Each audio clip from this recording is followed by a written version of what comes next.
Hello, this is Lisalee and welcome to my channel. So we are continuing the series Figuring It Out with Lisalee, and we were working with Jesus and we're picking up from where we left off.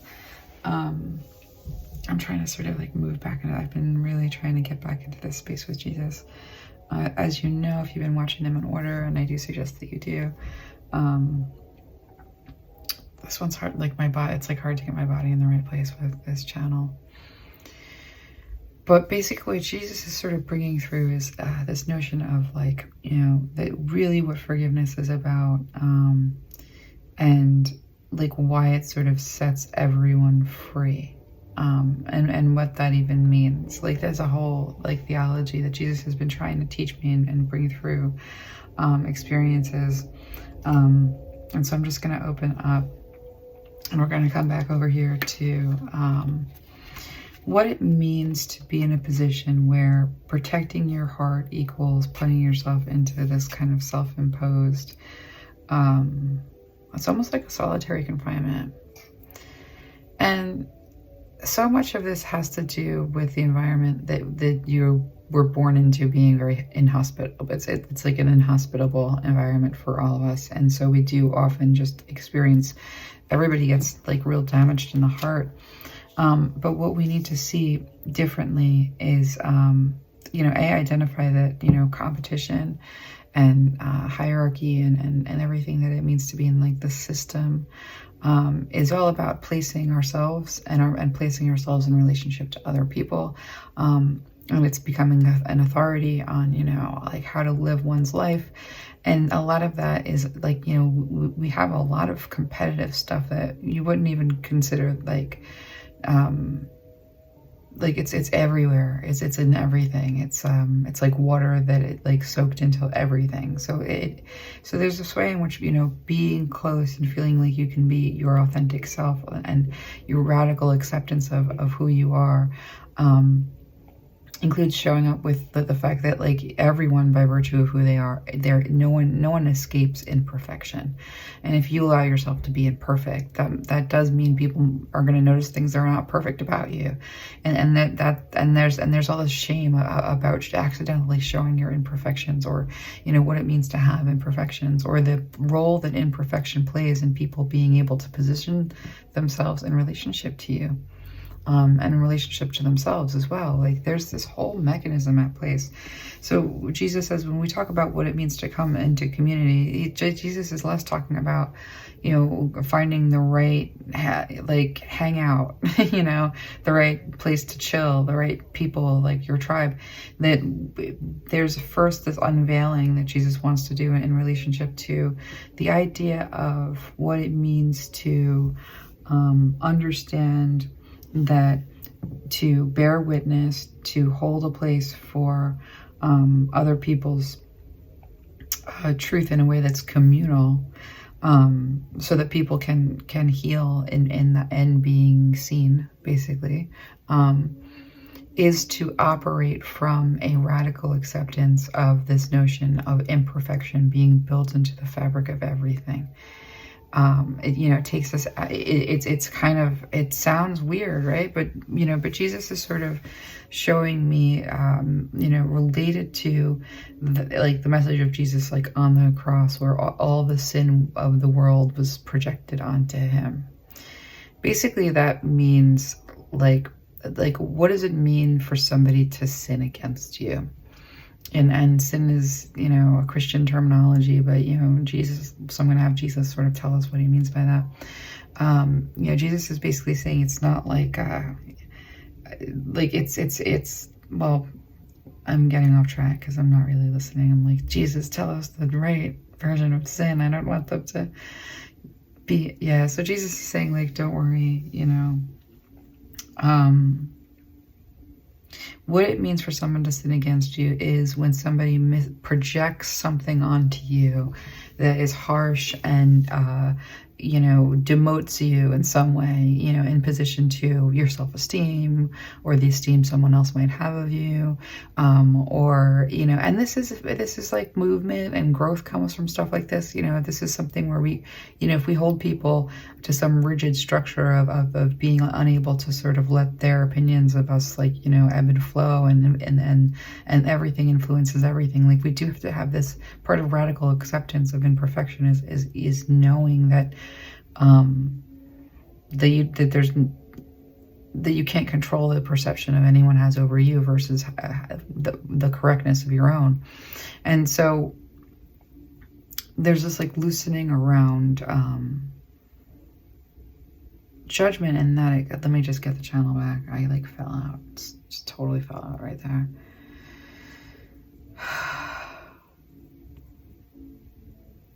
So yeah, Jesus is just telling me that, like, you know, because we are in a system of hierarchy that's like built into everything, you know, this often puts us in the position where it speaks of our worth. Instead of, you know, allowing things to speak to our growth, things are speaking to our worth.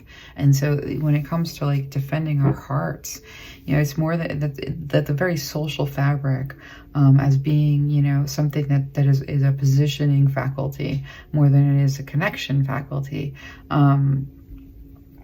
We really orient around the idea of having to protect ourselves from other people's pain and other people's needs, and protect ourselves from incurring pain, and protect anyone else, you know, and also protect ourselves for showing needs or feeling needs or you know, whatever we struggle with needs.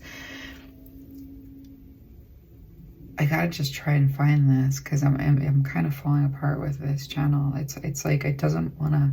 Jesus doesn't like to speak through. Jesus likes to speak through my heart, and my heart is an imperfect. I'm much better speaking through the crown. So I have to find my heart in all this. So Jesus is saying, tell stories about, you know, like, bear witness. We're back to this whole idea of witnessing. Nobody can really understand your struggle. And nobody can experience what you're experiencing. And so this whole notion that somebody can bear witness and then help you find some value on what it is that you suffered through and overcame, or, you know, that there's any judgment in the process of holding space for another, is just, that's part of like what Jesus means when we talk about positioning and hierarchy and the whole mess of like this. We have to take judgment out of relating. Doesn't mean that judgment doesn't have a role. Judgment has a role, but judgment and relating is, you know, we have to be careful with that, because we are isolating ourselves by not just casting judgment, but holding judgment, and holding judgment rigidly, you know, and leaving people where their growth stopped. You know, there's like all kinds of weird stuff with that. I don't know if I have to take a break. Let me just see if I can push through. It's really hard to channel Jesus. All right. Let me get some cards. I don't know. I'm having a hard time. Great, because basically Jesus is showing me that I'm fighting Jesus, because I'm like, yes, but injustice. Tell me about injustice. There's so much injustice. People sinning. Okay, yeah. Got it. Getting the channel back. All right, the moon. I'm having such a hard time seeing this. When Jesus is saying, you know, what it means to have someone put their sin on you is when they project something nasty on you that isn't true, that has an effect on you. It definitely does. And it has an effect on the way that you're able to express and the way that you're able to be received. And people don't know what you're dealing with in the way of, you know, Jesus said the way that we all cast judgment is from such a blind place that not only are we not able to see, you know, the other person really clearly, because we have no idea the pain that they're in. When you have no idea how much pain someone's in, you can't possibly understand like what motivates their behavior. properly. And when there's no context for a person, you become even farther removed for understanding the way that they are and why they are the way they are. And when you don't have, you know, a felt experience of what they may have experienced, you're even farther away from being able to properly assess, you know, how well they're doing, you know, on their journey. And the same is true of every single person around you. So we carry these biases and then we put them on each other, and that's basically what it means to be sinned against. When, you know, when someone won't see who you are and instead they prefer a version of you that hurts you in some way, that is hurtful to you, you know, and that we all participate in this in some ways. You know, it's built in for us to, the day we start school, we're already trying to figure out where our position is. So we're always in position and thinking from position and operating from position, and it's a safety mechanism. It's like how we figure out, you know, where the people that are on pace with us are, so that that we can keep pace and we can keep our growth. You know, there is a sorting function to everything. But when Jesus says that, you know, what that the Messiah, the act of the Messiah, is to express, you know, to get that connection to the divine intelligence through your creativity, and express that creativity any way that's in your area of giftedness, aka your magic, and allow it to grow and confound your expectations, and pour yourself into what it means to have this expression, because this is your connection to God, and your connection to God brings God into the earth. And so when people look around and they say there's no God, there's no God, there's no God, that's because we're supposed to bring, that's our job. You know, we create the container to put that we're able to understand and access the divine intelligence from, and that container is something that we all agree on in the way of a story. And that's basically the whole purpose of religion, and religion having a story. It's just to make sure that story isn't corrupting what it means to allow everyone's message to bloom, and everybody to be in their closest connection to the divine, creating of that space and co-creation. You know, this is what it means for there to be a resurrection, for everybody to be like risen. You know, it's sort of like when everybody can connect to the divine and create out of their area of giftedness, and it's a co-creation, with that intelligence that created you. Like, this is infinite. This is what heaven on earth, like, this is what we're talking about. You know, it means that we have to accept, like, that we have to create, like, you know, we were talking, actually this was Odin, you know, talking about the old gods and the new gods. And that the channeling that I've done with these deities is like, you know, they feel like old gods. You know, Jesus is like the least old feeling of the gods that I've brought through. And as old gods, what they had with them was the construction of what was poured into them in the way of their being seen and experienced, and then made sense of and interpreted. You know, that they held the form that their creations gave them. There's a reflective process here involved in, like, divine intelligence, you know, and what our purpose is in figuring out who we are and what we're capable of and where we come from. It is an inside out kind of as above, so below sort of situation. So as we come into ourselves in this way, we need connection with each other. And so step number one is knowing that we're porous, that we're all imperfect, that we are all shapeshifters. And sometimes we shapeshift in our shadow attributes because we are learning something through that process. And sometimes we shapeshift in our light attributes because we are teaching from that learning. And that we have to let people shift and change and be both, like, the best of themselves and the worst of themselves, because we need that same permission for ourselves. And so what it means to begin to let people in your heart a little bit more, because everybody is so jacked up on figuring out how to keep themselves from anyone else's possible need or pain, anyone's shadow aspects.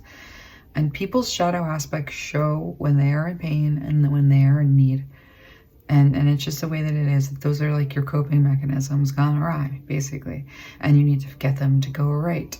And we're all in this process and we're all moving. So we have to give, there's an allowance, and there's like, forgiveness isn't just for like that one person who did that one thing and that other person who did that other thing and all these people who did those things. And because all those people did those things, now you're alone.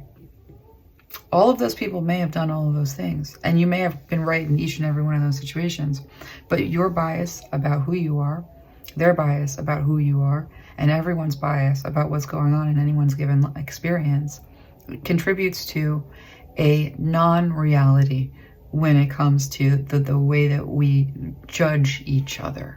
What comes forth in that judgment may be a system of organization, but it is not the reality of who we are, and it is not the reality of who we are to each other.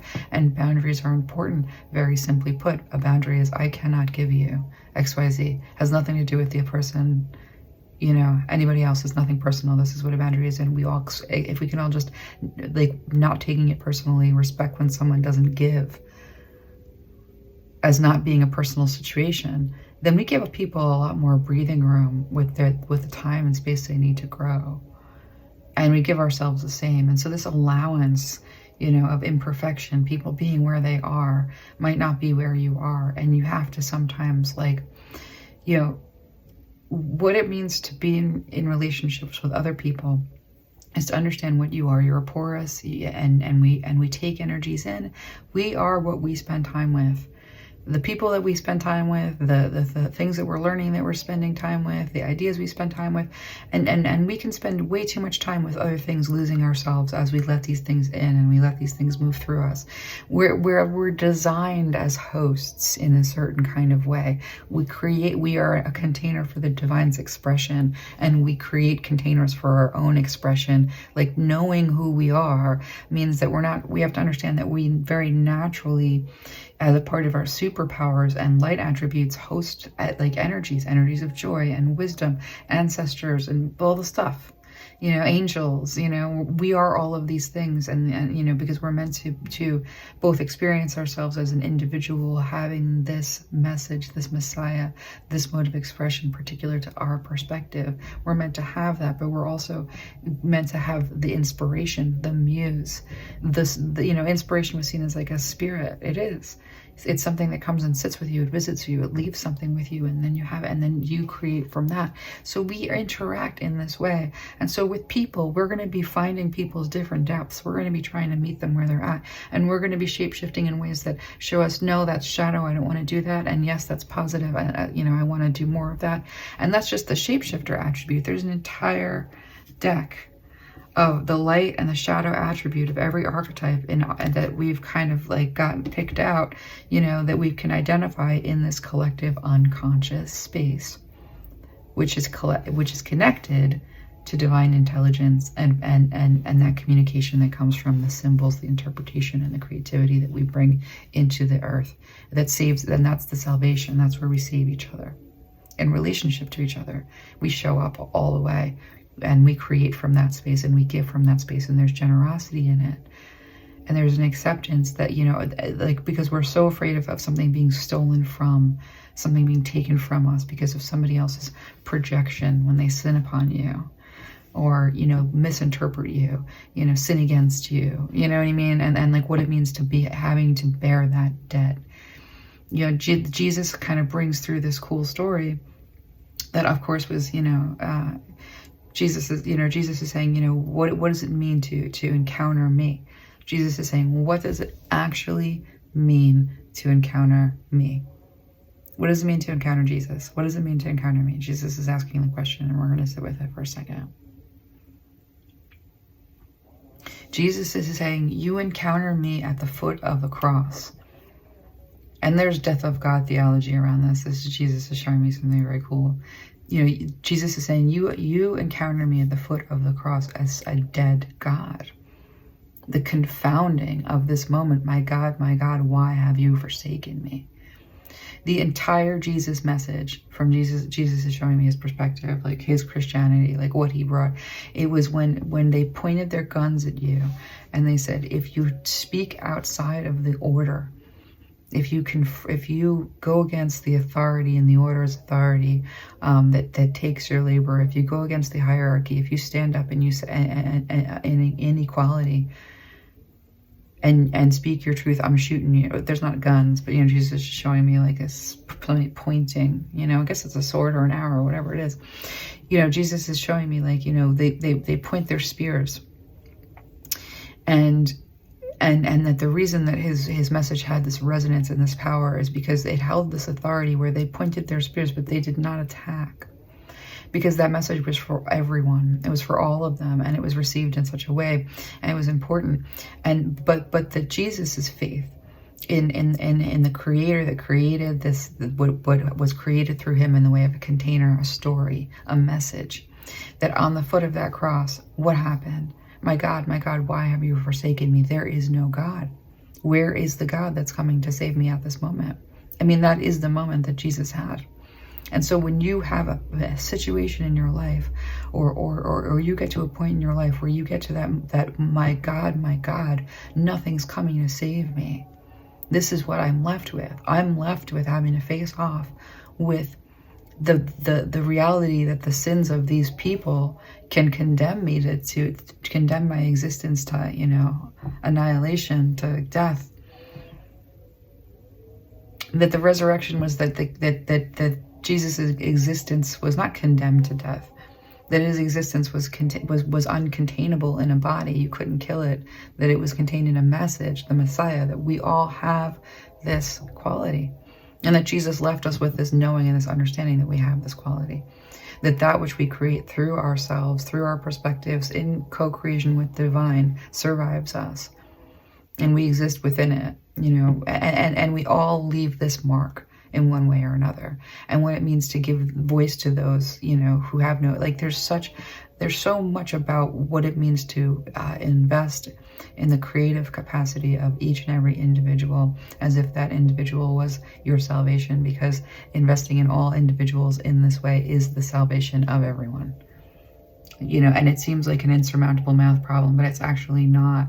So when we talk about what it means to connect with people, it's to understand that you have an important message that is needed for everyone's salvation. It's not just that you have needs that are unmet and that you need to find your way to your people, to the things, to being heard, to getting past this. It's really, you first have to know your own value. And when you know your own value as a messenger, and you understand that no one can say the message that you have, and in the same way that no one can see what you have, and you want your unique expression to be unique, which means you have to be alone with it. That means that people are not going to interpret it correctly because they can't.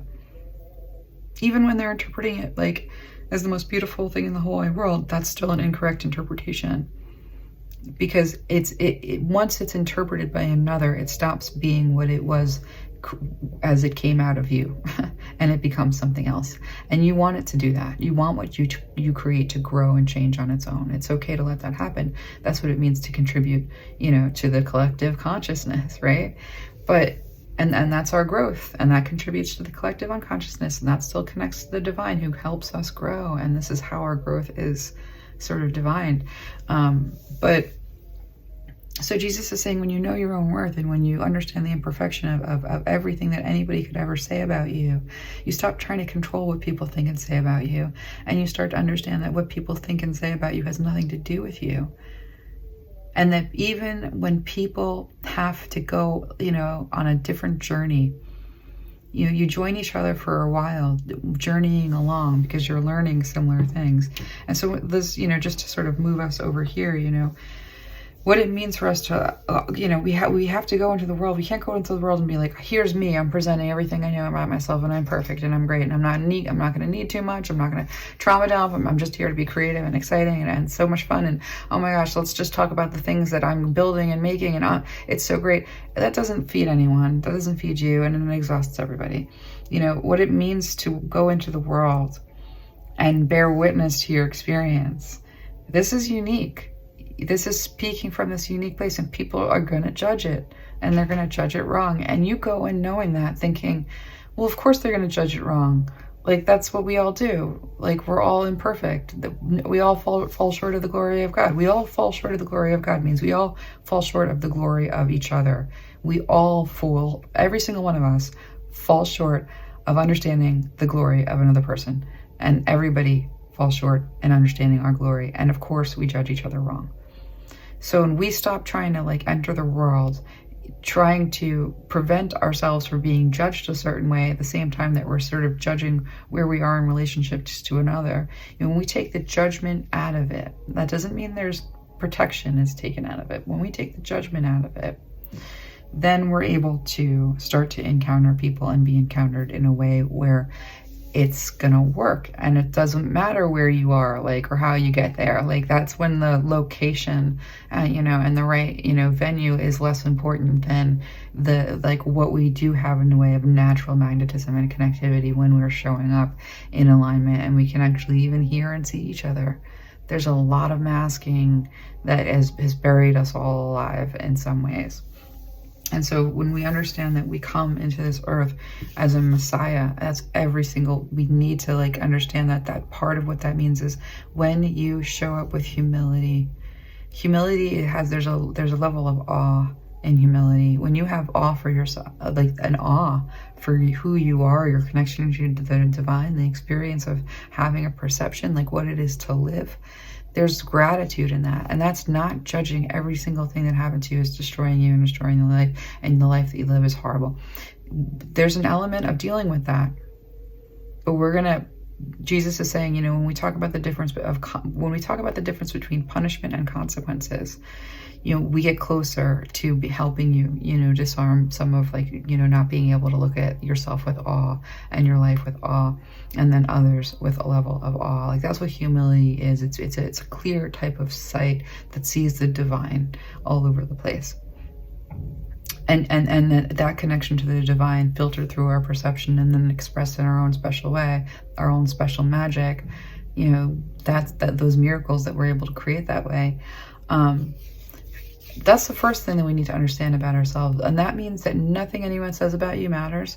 Totally. The effect of people's not seeing you right, not communicating you right, it doesn't affect your growth. It is disqualified. It doesn't matter. If it makes people look at you a little bit funny, as soon as they encounter you, the reality of who you are becomes clear. The lie of who you're not also becomes clear. The consequences of people's actions are written all over their life experiences. You don't have to be the arbiter. You don't have to be the judge and jury. You don't have to make the case for yourself. You literally just show up being 100% real, and that's a kind of radical authenticity that no matter what people say or do or think, it has nothing to do with you. It's not personal, and it frees you.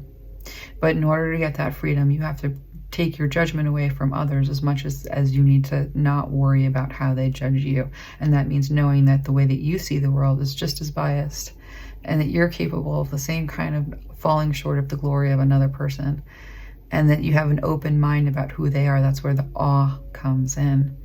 And then you have an experience of people that is more about being awe-inspired and less about judging your position in relationship to them and what they might need and what you might have to give and what the exchange might do. See the difference? So Jesus is saying we want connection. First, we have to come like the Messiah that we are. We come with our message that says, you are free of my judgment, and I am free of your judgment, and I am in awe. And you know, and I offer you the opportunity to be in awe as well. And so that's where, you know, when we think about relationships, and we have the damsel here, understanding the nature of a healthy romance inspires you to rely on yourself.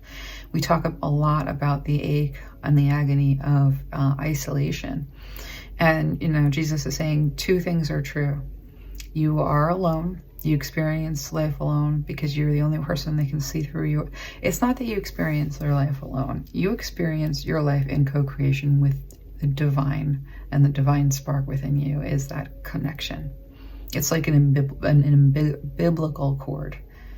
So like the way the baby has a cord, an umbilical cord to the mother, so too do you have a cord to the divine. And that the communication is through like like basically, if this is cool, you know, this is really cool. Hold on, let me try to get this right. So Jesus is sort of trying to show me what you are in the universe. You know, like if you're in the womb and you are connected to your mother by the umbilical cord.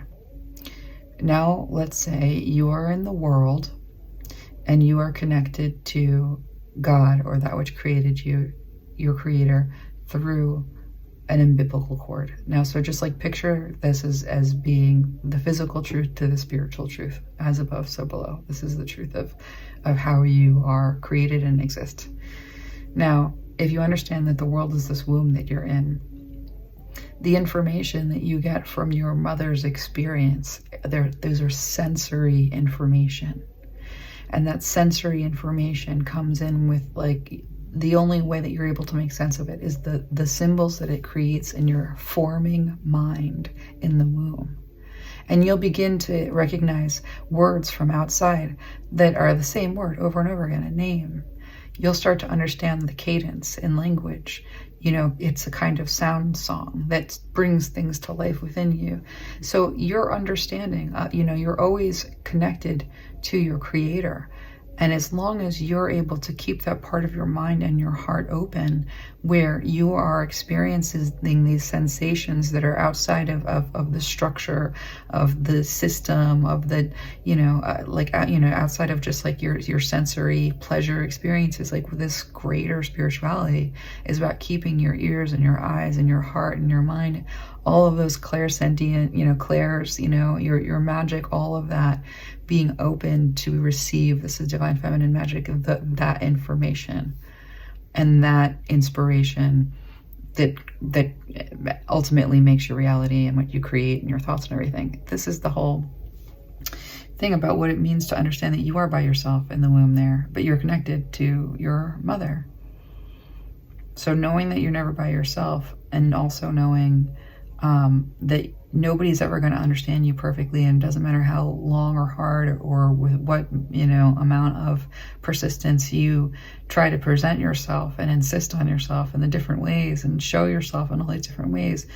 It's almost the wrong mission when you realize that, like, you are by yourself, you're supposed to be yourself, by yourself, but in relation to others, you know, it's also like when you understand that connection to that umbilical cord is the connection to the divine, and that divine is found in every other person just as much as it's found within you, and that you need each other, and that you need other people to see the divine in you so that you can see the divine in them.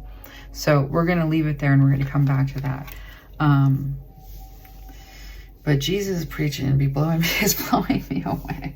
I just want to not end this kind of abruptly, but I'm going to take a break from this. I think I'm going to load these two up because that was intense. And I'm looking forward to seeing where the next couple episodes take us. But I think we're up at the point where we realize that radical acceptance of imperfection and forgiveness is kind of the same thing. You know, we can't possibly be the proper judge and jury, and taking judgment out of it frees everybody. You know, that's the radical acceptance of imperfection. Frees us for sure. And I guess we're gonna touch on, I'm gonna hope that we come back to this idea of the difference between punishment and consequences, so that we could come back to this idea of justice and all this, and where justice fits into all this. So let's try and come back to that. And this is a wild journey with Jesus, so it's kind of exciting. All right, I'll see you guys in a little bit.